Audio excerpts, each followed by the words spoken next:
Olá, bem-vindas e bem-vindos ao Compacto Podcast, um resumo de notícias, novidades e acontecimentos sobre sustentabilidade. E hoje a gente vai falar sobre o aumento da desinformação ambiental e negacionismo climático, a crise climática e os impactos na infância, nas crianças, o ponto de não retorno dos corais e a exploração de petróleo na Foz do Amazonas.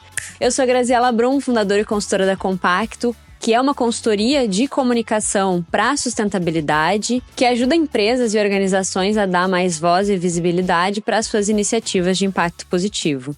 Vocês escutam o Compacto Podcast no Spotify e no YouTube e hoje eu vou reforçar o meu pedido do episódio passado de quem acompanha e gosta do Compacto Podcast de deixar as suas 5 estrelas no Spotify, deixar a sua avaliação. Essas 5 estrelas ajudam o podcast a chegar a mais gente e isso acaba ajudando, claro, por consequência, que essa informação de sustentabilidade, de impacto, essa sensibilização e essa conscientização chegue também para mais gente. Então, se você está acompanhando e gosta de acompanhar o Compacto Podcast, deixe as suas 5 estrelas no Spotify. E a gente está há 2 semanas da COP30, tá chegando! Então, dito isso, bora para a primeira notícia.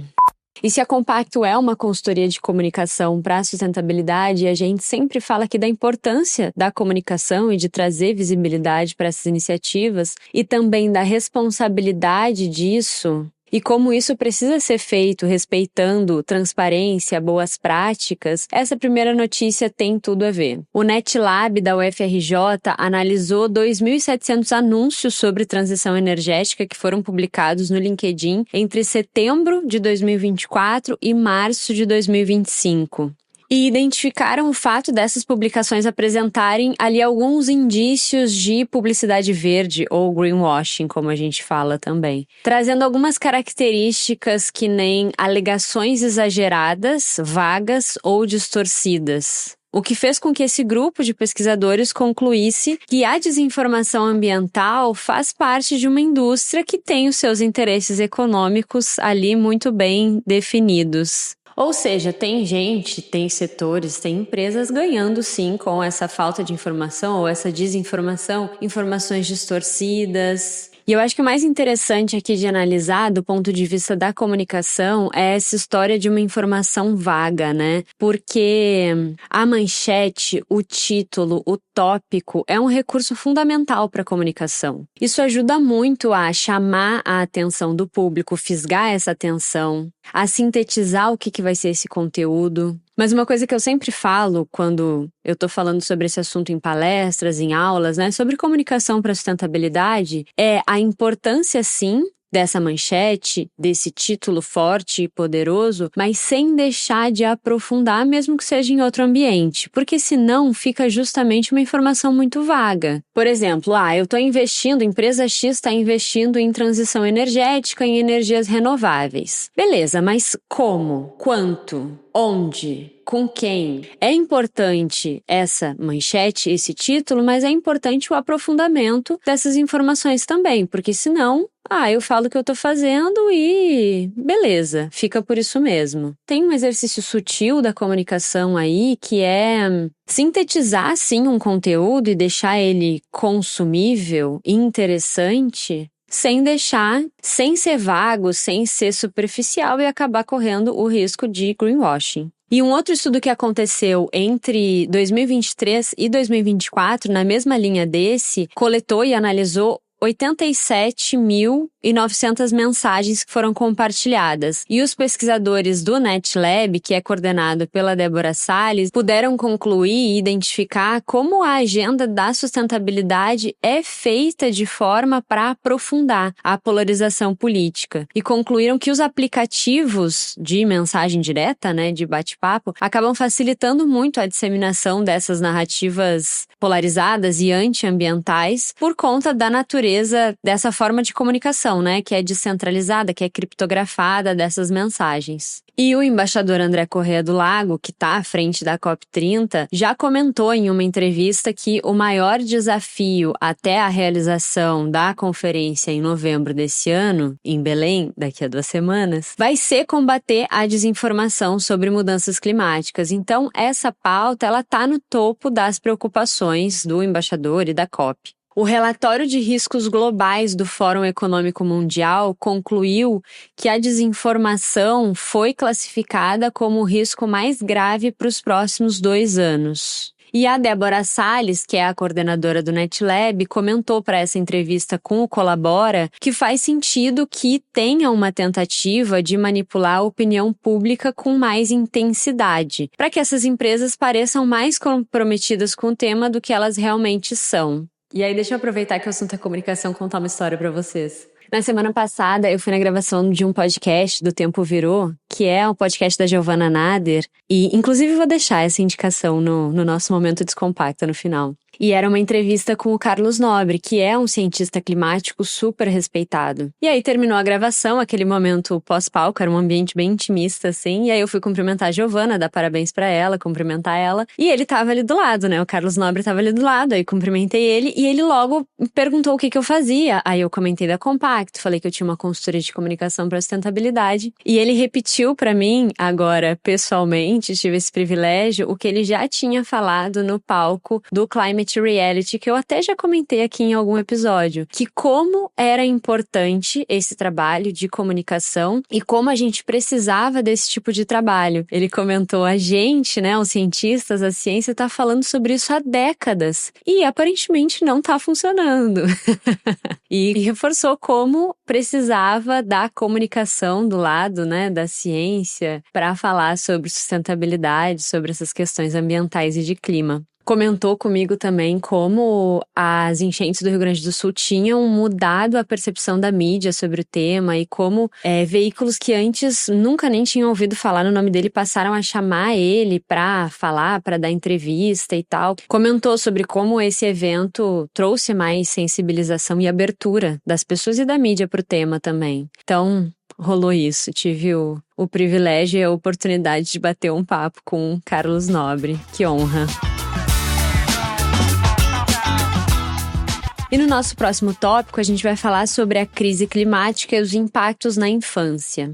2 pesquisas que foram divulgadas agora em outubro de 2025 mostram como a crise climática afeta diretamente a saúde e a sobrevivência das crianças. O primeiro desses estudos, dessa pesquisa, foi realizado pela Fundação Maria Cecília Souto Vidigal em parceria com o Datafolha e está mostrando que mais de 80% dos brasileiros têm medo dos efeitos das mudanças climáticas em bebês e crianças de 0 a 6 anos. Esse levantamento, que se chama Panorama da Primeira Infância, o impacto da crise climática, pesquisou 2.206 pessoas, dessas 822 responsáveis por crianças. Ele aconteceu em abril de 2025, o estudo, e traz a saúde como a principal preocupação dos brasileiros. Ele concluiu que 71% dos entrevistados demonstraram preocupação com doenças respiratórias e outros impactos na saúde infantil. 39% citaram o risco de desastres naturais, que nem enchentes, secas, queimadas, e 32% a dificuldade de acesso à água limpa e a alimentos. E apesar desse medo, desse receio que a pesquisa mostra dos brasileiros, 15% acreditam que as mudanças climáticas podem gerar uma maior consciência ambiental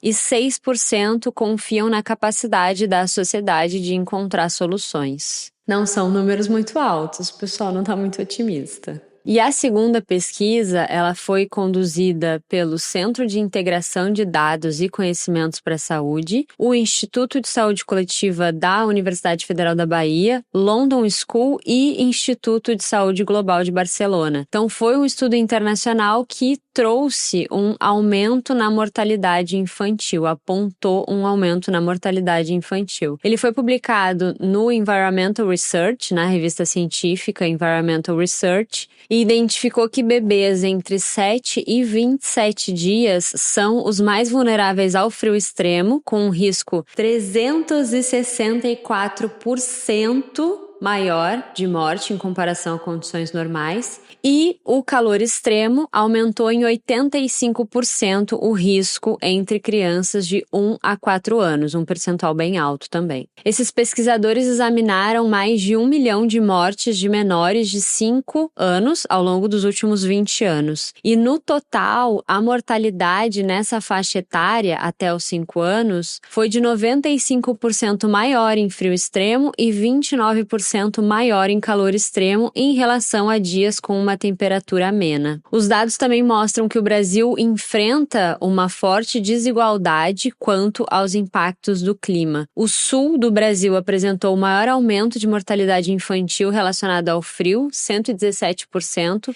e o Nordeste registrou o maior aumento por calor, 102%. As crianças são mais suscetíveis aos efeitos das variações de temperatura porque elas ainda não desenvolveram totalmente os mecanismos de regulação térmica. Então, nos dias quentes, elas enfrentam riscos maiores de desidratação, insolação, doenças infecciosas e no frio, riscos maiores de hipotermia e complicações respiratórias. E esses aumentos de temperatura que a gente vem vivendo, somando isso também com desigualdades sociais, regionais, acaba intensificando o impacto que essa crise climática tem sobre as crianças, sobre a infância no Brasil e reforça a necessidade de políticas públicas que protejam esse grupo social, essa geração. A Compacto faz parte da coalizão Crianças e a COP30 e a gente esteve em Brasília em março desse ano falando sobre esse tema junto da presidência da COP30 para levar recomendações do porquê e como incluir esse grupo nas discussões e nas negociações da COP. A gente teve no Itamaraty uma reunião com a Lilian Chagas, que é embaixadora e diretora do Clima, junto de outras instituições que também fazem parte da coalizão, como o Unicef, Instituto Alana, nesse trabalho de advocacy para incluir a pauta das crianças e adolescentes nas negociações da COP30 e falar sobre escuta, participação,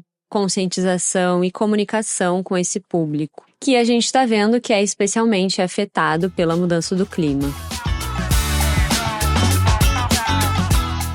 E ainda nesse tópico de crianças e o clima, no Rio Grande do Sul, comunidades ajudam a reconstruir escolas resilientes à crise climática. Depois de quase 1 ano e meio das enchentes no Rio Grande do Sul, o estado ainda está trabalhando para reconstruir algumas escolas e preparar elas para próximos, futuros, infelizmente, desastres climáticos. Inclusive, 8 escolas e a própria Secretaria de Educação ainda não voltaram para os seus edifícios de costume, os seus edifícios originais, onde funcionavam essas unidades e foram atingidas pelas enchentes. Foi feito um mapeamento de 730 escolas que correm um risco de destruição e dessas 730, 87 foram consideradas mais vulneráveis, mais suscetíveis a esses futuros desastres. E essas escolas, essas 87, já começaram uma implementação de um plano de forma piloto de adaptação. São planos de contingência que foram feitos através de parcerias e consultorias nacionais e internacionais juntos dessas escolas. E eles preparam uma espécie de guia que define o que fazer antes, durante e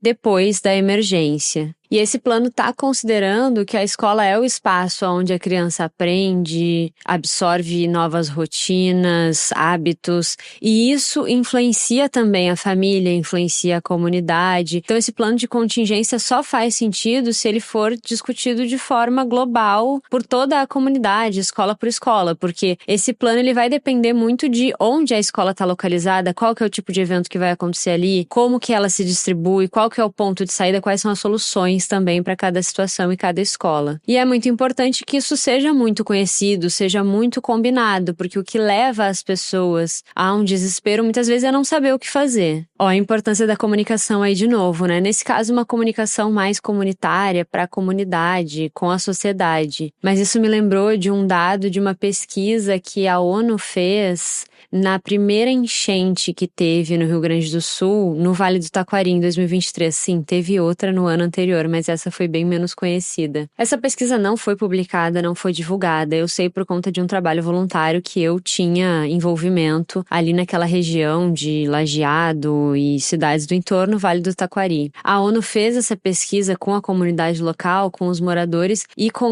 apontou que a informação é o segundo aspecto mais importante em uma catástrofe ambiental, no sentido de que as pessoas estão munidas de informação, sabem o que fazer, como operar, a quem recorrer, para quem ligar, para onde ir. O acesso a essa informação ajuda muito a lidar com esse ambiente, esse cenário de catástrofe. E aí um exemplo de tipo de estrutura que é desenvolvida a partir do desastre é o ginásio resiliente, que ele pode tanto ser usado para a prática de esportes, quanto para um espaço de acolhimento em caso de emergência. Então ele é feito com uma estrutura mais reforçada para segurança, durabilidade, e também é integrado ao ambiente escolar. Então ele pode se tornar tanto um abrigo e funcionar de forma independente também para permitir a continuidade do ensino, da educação, das aulas. E aí, conectando com o nosso tópico anterior, né, em que a gente está falando sobre como as crianças são mais afetadas pela crise climática,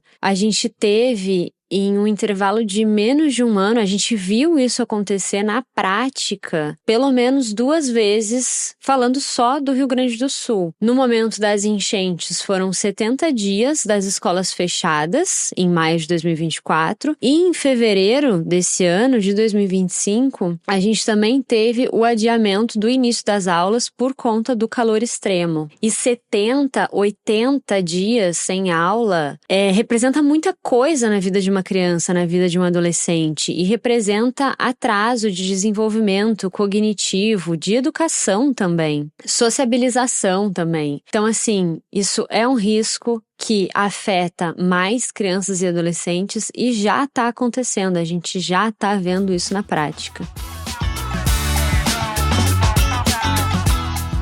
Indo para nossa próxima notícia, a gente vai falar dos recifes de corais. A gente ultrapassou oficialmente o primeiro ponto de não retorno do sistema climático. O relatório global de pontos de inflexão 2025, que foi elaborado por 160 cientistas de 23 países diferentes, trouxe que os recifes de corais de águas quentes estão colapsando em escala global. Esse estudo está trazendo que os recifes começaram a morrer em massa quando o aquecimento global superou 1,2 graus em relação aos níveis pré-industriais. Nos anos de 2023 e 2024, a gente teve uma temperatura média ao redor do mundo de 1,5 graus acima dos parâmetros pré-industriais. E isso acaba provocando ondas de calor muito extremas, inclusive marinhas, o que acaba resultando no branqueamento desses recifes de corais no planeta todo. E aí, quando essas águas esquentam, os corais entram em estresse e acabam expulsando as microalgas que vivem neles e que dão para eles alimento e cor.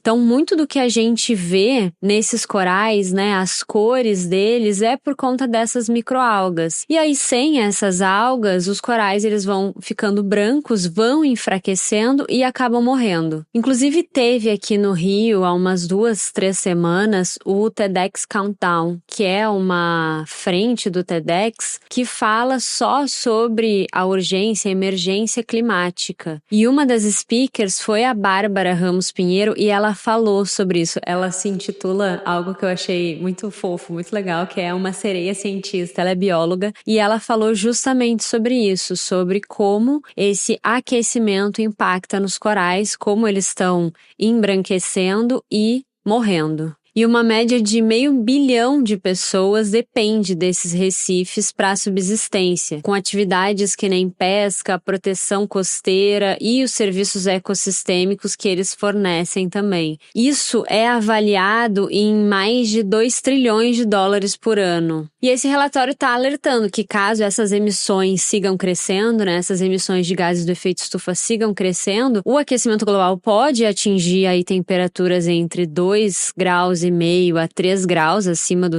período pré-industrial, ainda nesse século. E isso coloca em risco também outros sistemas que são fundamentais além dos recifes de corais, como o gelo da Groenlândia, da Antártida Ocidental, que acaba acelerando o aumento do nível do mar. Então, o atingimento desse ponto de não retorno dos recifes de corais acaba sendo um indicativo, um sinal de colapso que pode alcançar também outros ecossistemas. É um alerta de que se a gente não agir, a gente pode perder também a Amazônia, calotas de gelo, correntes oceânicas que são importantes. Mas isso não significa que a gente deveria ou poderia deixar isso de lado e desistir desses recifes de corais, né? A gente tem que tomar cuidado para que esse dado, essa informação não acabe enfraquecendo os esforços de conservação, inclusive. O IBAMA autorizou a perfuração da Petrobras para pesquisa exploratória de petróleo em águas profundas do Amapá, na bacia da Foz do Amazonas. A Petrobras recebeu essa licença para perfurar um poço exploratório em um bloco, que é o bloco 59, que fica em águas profundas ali na região do Amapá. E essa perfuração vai durar aí em torno de 5 meses e começa agora, imediatamente, e tem só um caráter exploratório, sem produção de petróleo nessa fase, nesse momento. A Petrobras está alegando que ela comprovou a robustez da estrutura de proteção ambiental que está disponível durante essa perfuração e que atendeu todos os requisitos que foram estabelecidos pelo IBAMA. Só que é claro que isso gera muita polêmica, né? Mesmo com esse aval, com essa licença, a gente sabe que para reduzir as emissões dos gases do efeito estufa, como a gente acabou de falar na última matéria ali dos corais, a diminuição do uso e da extração de combustíveis fósseis é fundamental. E essa autorização acaba ignorando o que vem sendo dito pela ciência há bastante tempo. E além das próprias emissões de gases de efeito estufa, a gente também tem em jogo ali ecossistemas marinhos, recifes, e um risco de acidentes em uma região que é remota, que é difícil acesso e que tem uma alta biodiversidade. E os combustíveis fósseis, o petróleo, ele foi maravilhoso e nos permitiu muitas coisas, muitos avanços como sociedade durante muito tempo, até aqui. Mas agora chegou a hora de dizer um muito obrigado para ele e deixar isso para trás e fazer de fato essa transição para energias renováveis, mais sustentáveis e que vão impactar menos o meio ambiente. Isso não pode acontecer só no Brasil, tem que ser no mundo todo. Vamos ver e vamos torcer para que a COP30 de fato comece essa era da implementação e coloque em prática essa transição e esses compromissos no mundo todo.